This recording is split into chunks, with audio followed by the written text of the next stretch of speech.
You are listening to the Holmwood Foundation. Episode 2. Train Fiend. Content warning. This episode contains swearing, themes of possession/removal of bodily autonomy, depictions of violence, including implied violence to animals, and brief sounds of vomiting. Listener discretion is advised. This episode is dedicated to Faye and Keith.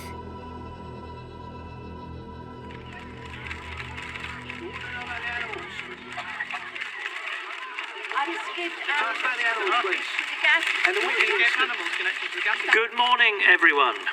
My name is Arthur Jones. I'm stepping in for Mr. Harker this morning. As head archivist of the Lucy Westenra building, I am more than equipped to answer any questions regarding the incident in Whitby. Now, one at a time, please.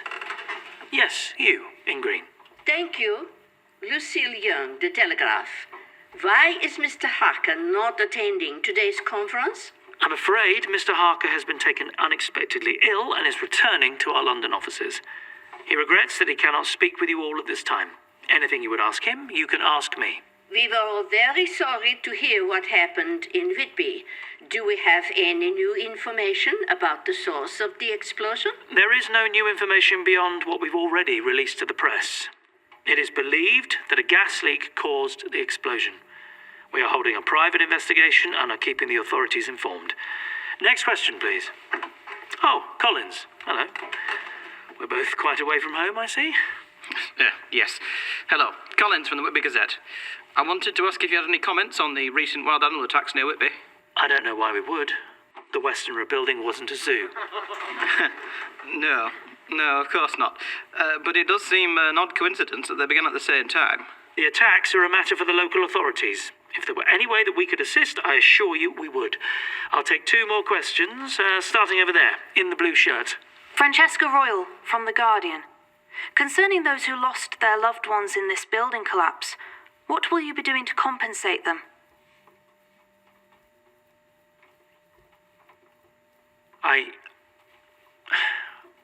This was a horrendous accident, and the loss of life is unacceptable.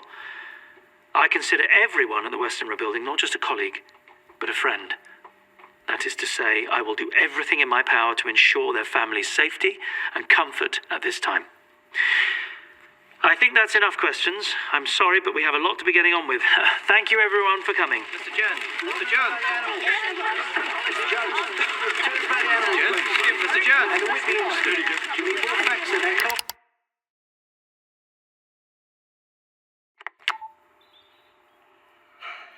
It's Jonathan. I hope I'm using this correctly.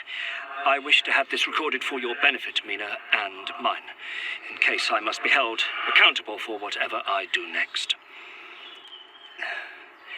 When I awoke this morning, I endeavored to check on the backpack, as has been my routine these last few days. It was not where I left it, within arm's reach of where I slept, but instead lying beside the tent door. When I moved to snatch the bag, that damnable head nearly rolled into my lap. Please understand me, Mina. It had chewed its way out of the bag. As I turned it over, I found this. A rat, sticking out of its mouth, half eaten. I don't know how he has done it, but it is clear to me now, more than ever, that we must do something. I fear where this may lead. I understand your agreement to keep this monster in our sights, Mina. I really do, but truly, I don't see what further harm could be done by destroying it. Burying it even. Putting it somewhere it can do no further harm. Can you hear me, Count? I will not let this continue. I shall not allow you to do whatever it is you are planning. Answer me, you wretched thing! Jonathan? Jonathan! Mina? It's Maddie. What's going on? Look at this. Look at what he's done. Oh, is that a rat? He chewed his way out. He is feeding Miss Townsend. But That can't be possible. It's a head. Doesn't even have a tongue, let alone a throat. How could it eat When we fought him last, he was able to call animals to his will, make them do his bidding, don't you see? Perhaps the rat gnawed its way inside the rucksack by itself and got caught in the mouth. And chewed itself to death. We'll wrap the head in something thicker. See if we can repair the bag when we reach civilization. The tent bag, perhaps. Seems thick enough. It'll have to do for now. It's not as if any of us can get the tent back inside it anyway, eh? Quite. I'm sorry. I should not overexcite myself. We must think calmly and rationally. That is what Mina would want. I know. It's okay, Jonathan. We're all on edge. Help me with this? Oh. Oh. Listen. To what?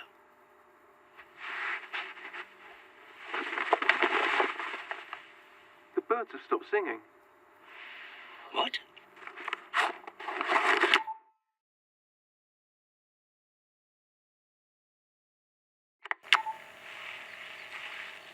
It is Jonathan again.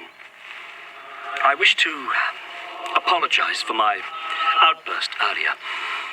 I think perhaps the events of the last few days have affected me more than I realized.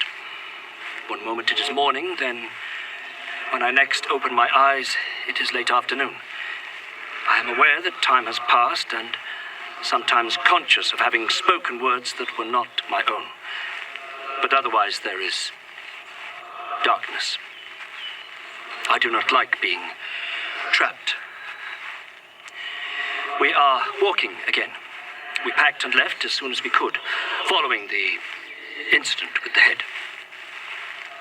As I understand, it has been half a day since the thrall attack. We are still walking to York. The weather is dry, and the moors are beautiful. Their bucolic greenery is almost comforting. But sometimes things pass overhead. Immense, gleaming contraptions I now know to be aeroplanes. Or a monstrous rumble will cut across the stillness, and I am reminded all at once, this is not the England I left behind. Right now is the longest I have found myself awake since this strange nightmare began. I do not know whether to consider this a boon or, given this morning, some terrible harbinger. I have not yet been able to contact you, Mina, though I find myself more and more grateful for this recording device of Miss Townsend's. I have listened to your recordings over and over, my love. I know Mr. Larkin and Miss Townsend have access to these also, but I wanted to have it on record that I miss you terribly, my darling. I want you back with me more than anything. Although listening back through your recordings these last few days, I have noticed a discrepancy in your notes.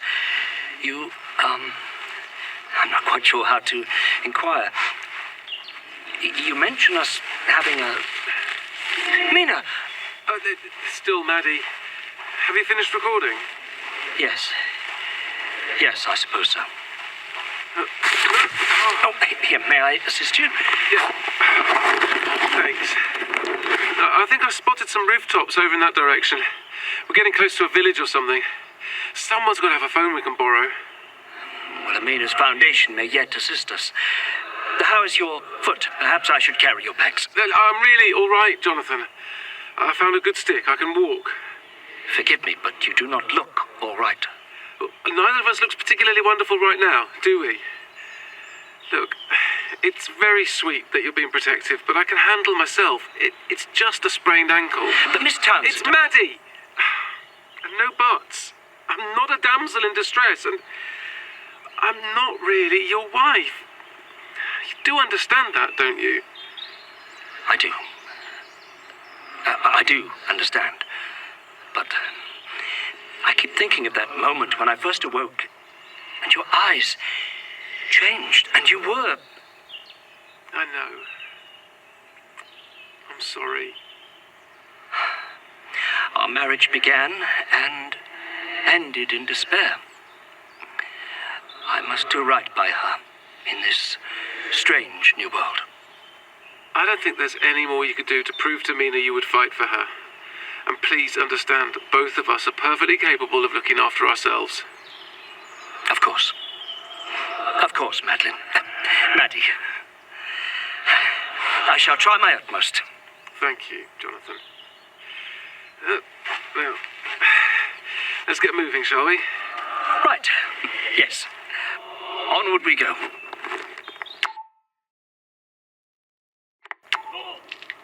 Hi, it's Maddie. Jeremy's back and currently retching into a bush, so I thought I'd record something to mark our progress. We've made it to a village called Strensall. First time in days walking on pavement. It feels safe. There's a post office, some hiking shops, and a pub. So hopefully we'll find a phone that actually works. Feeling better? I feel like I've been dragged backwards to a fucking hedge. Thank you so much. How long was I gone? Since last night. Maybe 12 hours? Just what I fucking needed. Oh! What's that smell? Is that the bag? Yeah, that would be Jonathan's idea. We covered it in wild garlic. Picked some up on the hill. Wonderful. More reasons for people to think we're insane. He had good reason to be cautious. He found it eating a rat this morning. What? Exactly. I think we need to keep a closer eye on it. That thrall last night found us somehow. And back in the archives, before everything, I was certain I heard something speaking. It's a skull. It was dug up out of the ground less than a week ago. Can't eat things or talk. It's not a homing beacon. It's the head of a centuries-old vampire. Who knows what it's capable of? It doesn't matter, because we're going to York. We're getting the train. We'll arrive in London by evening, and this entire nightmare will be over. I'm not sure about the train. I mean, we've got no money. What if they throw us off before we reach London? What if they detain us, search our bags? We'll jump the barriers up.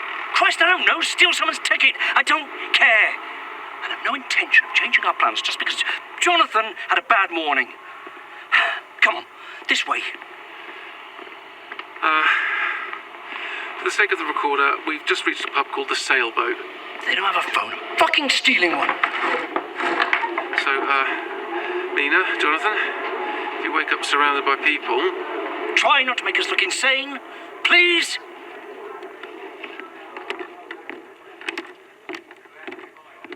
Afternoon. What can I do for you both? Oh, hello. You haven't got a phone we can use, do you? It's an emergency. Aye. Just down there. In Wall near the end of the bar. Oh, thank you so much. I'm going first. Eager man, your husband. Bet on some horses, did he? He's not my husband. He's my colleague. Right. You two okay?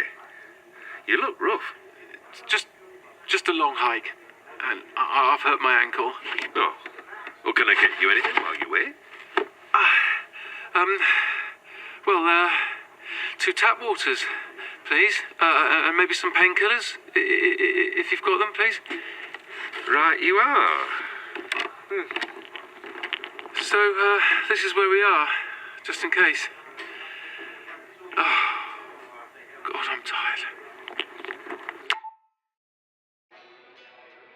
You are still in a queue. We will get to you as soon as we can. Your For call fuck's is sake. important to us. Ah, Mr. Larkin, there you are. Madeline. Oh, Mrs. Harker. Good afternoon to you, too. I assume it is afternoon, yes? I see we've reached civilization. Something approaching it, yes. How are we faring? I haven't had time to listen to Madeline's recordings yet. We're going to York and we're getting the train. I'm trying to call the damned officers again, so if you don't mind... That remains the plan? Even after this hack? What does Madeline say? Madeline agrees with me, obviously, so... She does? Of course she does. Look, can't you see? I am trying to make a fucking phone call. Please don't take that tone with me, Mr. Larkin. I shall wait with the bags if I really must. How kind. Oh, just fucking brilliant. You are still in a queue. We'll get to you as soon as we can. Your call is important to us.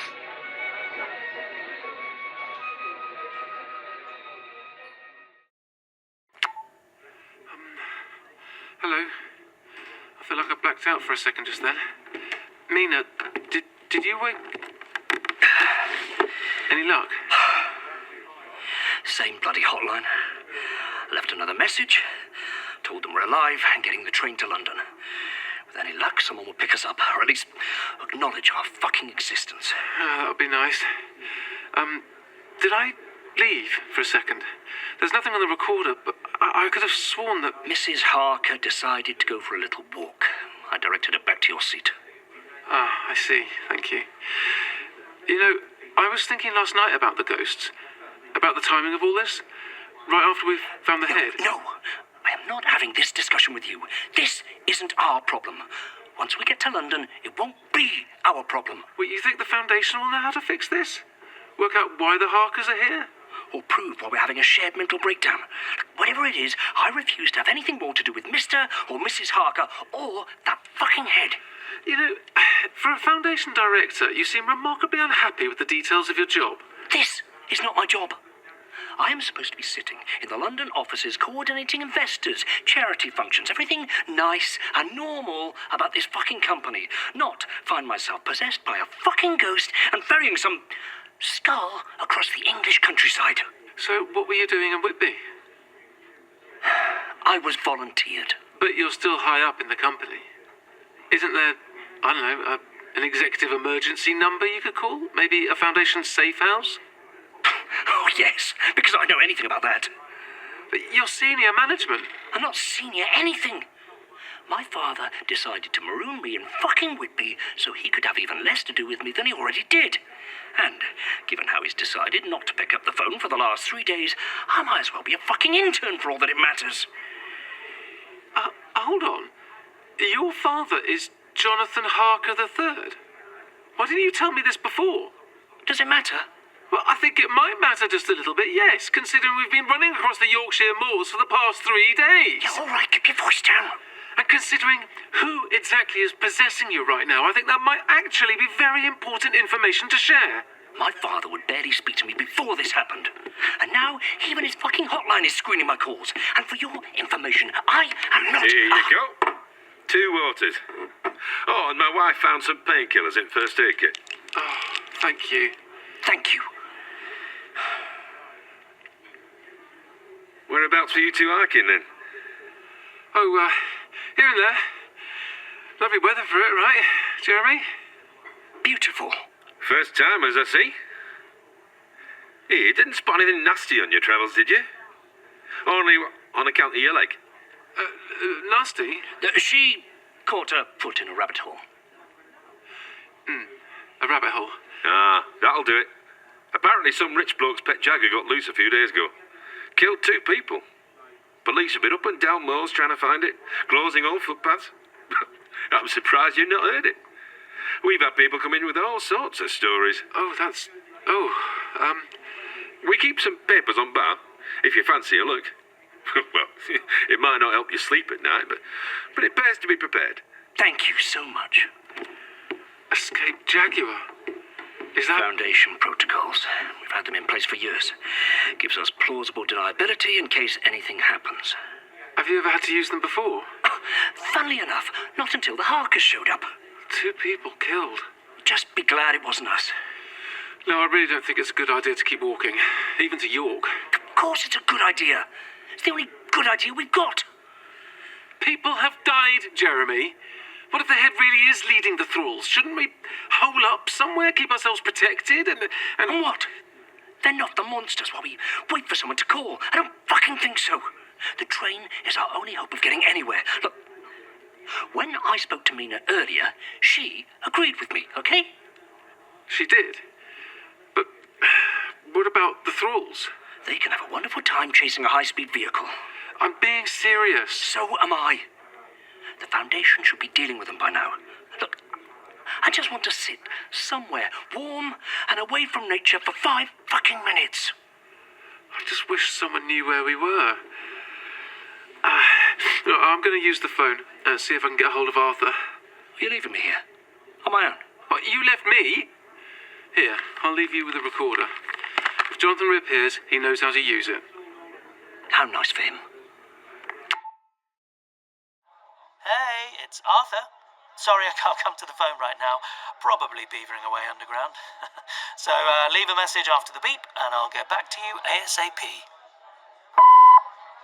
Oh, come on, Arthur! Where are you?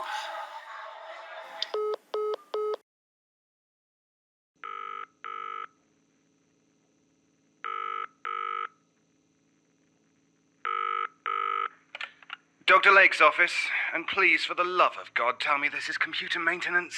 Tim, it's Arthur Jones from the Westernra. Arthur? Oh, Jesus Christ, how are you doing?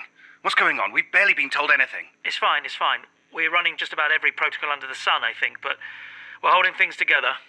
I'm in Amsterdam. Is it true about the Westernra building? The biological archive? I'm afraid I can't tell you that. Oh, come on, Arthur. It's hardly like I'm a bloody secretary. Sorry, Tim. It's strict orders from Mr. Harker. We've got to keep this as contained as possible. Then why are you calling? How's the hand? Excuse me? Has it moved lately? Any new readings? We sent our report last week. Please, just answer the question. Mr. Harker's got me ringing everyone in biological storage, even the Texas building.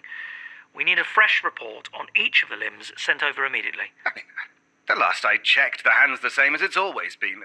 What's this about? Just following protocol. Like I said, I'm doing everything I can to keep things sane over here. Please, Tim. Well, I'll ask Henry to draw up a report when she's back from holiday, although I doubt it'll tell you anything new. Our computer system's been acting up, so don't hold your breath on it being a quick job. We need it done as soon as possible. Call everyone back from leave if you have to. Right. Send it to my account. I'll pass it on. Will do. Arthur, what's going on? I really wish I knew, Tim. I wish any of us knew.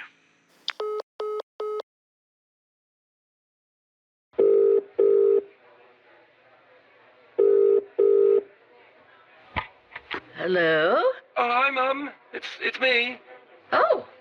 Well, hello, darling. You don't usually use the landline. How's your holiday? Good, yeah. It's good. Lots of fresh air. I can't tell you how relieved we were that you'd taken the time off. When we heard what happened in Whitby the other night, you know, it was... Yeah, I know. I'm fine. I promise. Are you sure? You don't quite sound yourself, darling. I just wanted to hear a friendly voice. You know, it's been a lot. With the new job and the news. So you heard from Arthur then, about my holiday? Well, he called last night and asked if we'd heard from you. Sounded very out of sorts, poor thing. I suppose he's stuck in the thick of it, being in charge.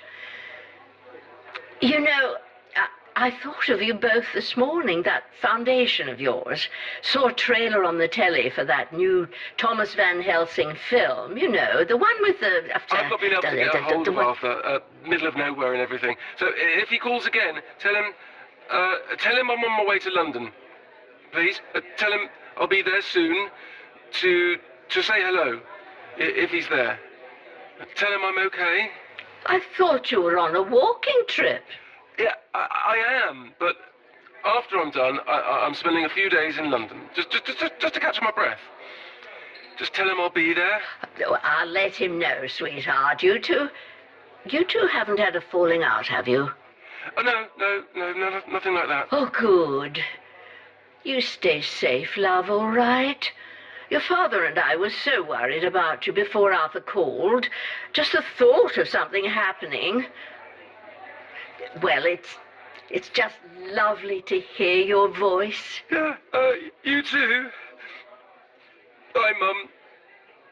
I love you. And, send my love to Dad as well, please. I will.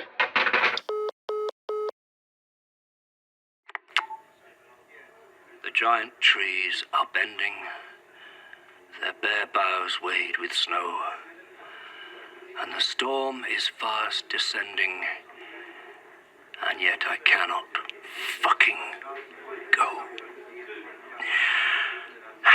This is Jeremy, once again documenting the downward fucking spiral of my life. Seems I would rather recite Bronte to a bloody recorder than maintain eye contact with a backpack. You must be going as mad as I am, Jonathan, if you think the thing in there did anything like eating a rat. Recording again. Keeping myself sane, if you must know. Any luck?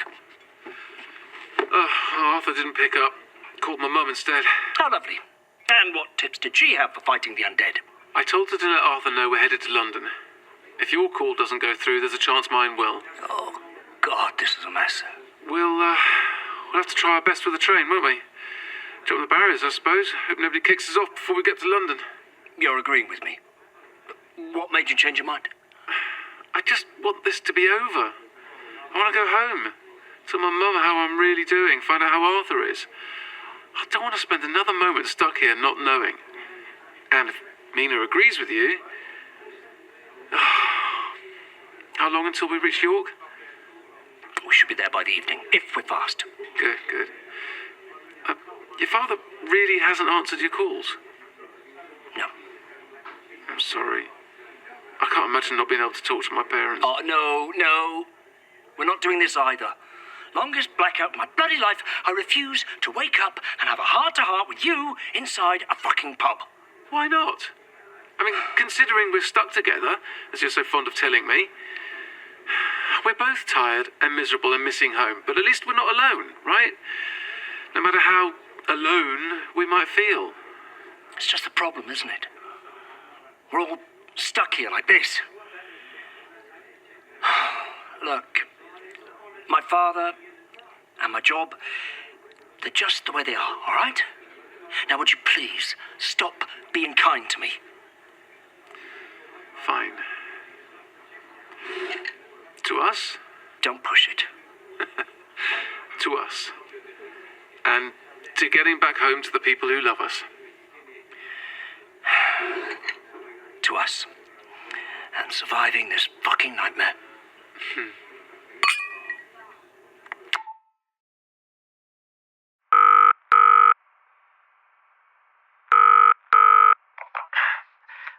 Hello? Oh, hello, Arthur. Who is... Faye? Who did you think it was? Half the people I work for, honestly. Look, I'm really sorry. I can't talk right now. I know you're busy. I just wanted to pass on a message from Maddie. Maddie? She rang you? From a pub somewhere, I think. Sounded like she's having a lovely time on her walk. Did she say which pub? Did she tell you exactly where she was? Well, I would have thought she'd have told you that, love. Now, are you sure you've not had a falling out? No. It's just, with everything that happened at Whitby, it's all been a bit much over here. Of course. Now, she said to tell you she's headed for London. Sounded like she'd be there very soon. Perhaps you can catch her there. Really? That's fantastic news. Yes, I'm sure I will. Say my love to Keith, and, thank you, Faye. Of course. Best of luck with everything, dear. I was so sorry to hear about the building in Whitby. Right, of course. Thank you. Bye. Bye.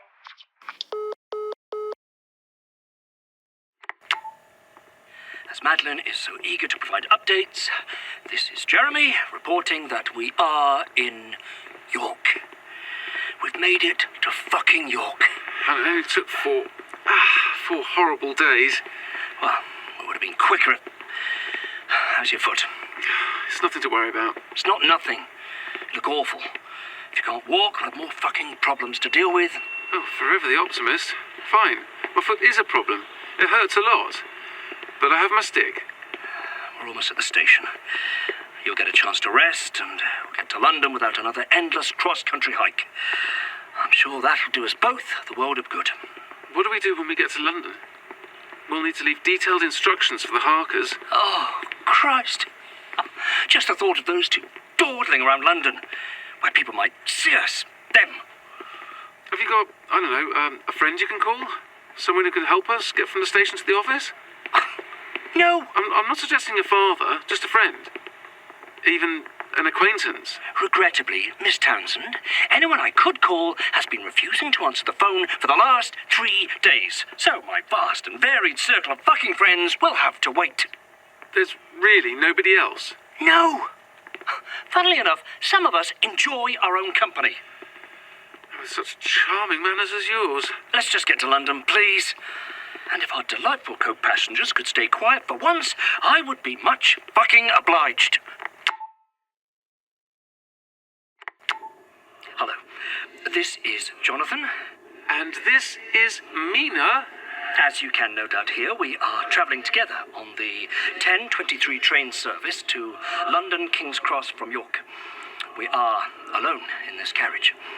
Unlike the carriages of our time, which had compartments, these carriages must hold at least 90 people, maybe more. We are sitting together at a table. The train is wonderful, as I hoped it would be. It is sleek, modern, and distinguished. It is a little disconcerting how fast we are going, but I feel honoured to ride inside such a beautiful engine. There is more than one beauty present. My darling, of course, is also beside me. Oh, Jonathan. oh, darling, it is so good to see you. I was beginning to fear we may never find ourselves together again. It seems fate has smiled upon us at last. I heard your recordings on Miss Madeline's device. I knew you were here. And I heard of how you helped save us last night. Then you have also heard how that monster's head has been reanimating. How it has begun to feed. You must help me convince our companions, my love. Make them see how important it is that we destroy him. We will, my darling, we will. The Foundation shall help us, I am certain of it. This moment right now is for us, together. It feels like an age since I last touched you. An age longer since we last kissed. Oh, no, we mustn't. These are not our bodies to use in that way. We are passengers here, nothing more. You are right, of course. To use the body of another without their permission, it is almost vampiric. We have done enough damage already. Perhaps we can ask? We already have the recordings with which to communicate. Perhaps if Mr. Larkin and Miss Townsend were made aware of our wishes... From what I've learned of Mr. Larkin, he would sooner tread on needles than grant any wish from me. Well, he certainly is a sour one, but perhaps there is something in him that may lean towards understanding. And if he says no, well, that will be entirely within his right. Of course. To know you are beside me is more than enough, my love. And now we are at last together. I wanted to ask... Yes? In your recordings, these last few days, you mentioned... Well, perhaps I could have misheard, but... Oh, Jonathan, I shouldn't have been so offhand. I should have told you outright. So it's true? We had a son? A beautiful son. The most wonderful son I could ever have hoped for. Oh, Mina. We didn't know yet, that night in the mountains. I realized only a week later. I called him Jonathan Quincy, after the 2 beautiful souls we lost. Quincy, too. I didn't know. You saved us. Both of you. It felt only right that you be commemorated in our son. And... did our boy lead a good life? Did you? I led as good a life as I could. I had good friends, firm friends. I helped create the Foundation. I helped... Did you find love again? No, darling. Not after you. Not after our son. I wouldn't have minded if you had. It's all I ever wanted for you, my darling. That you were loved. That you lived well.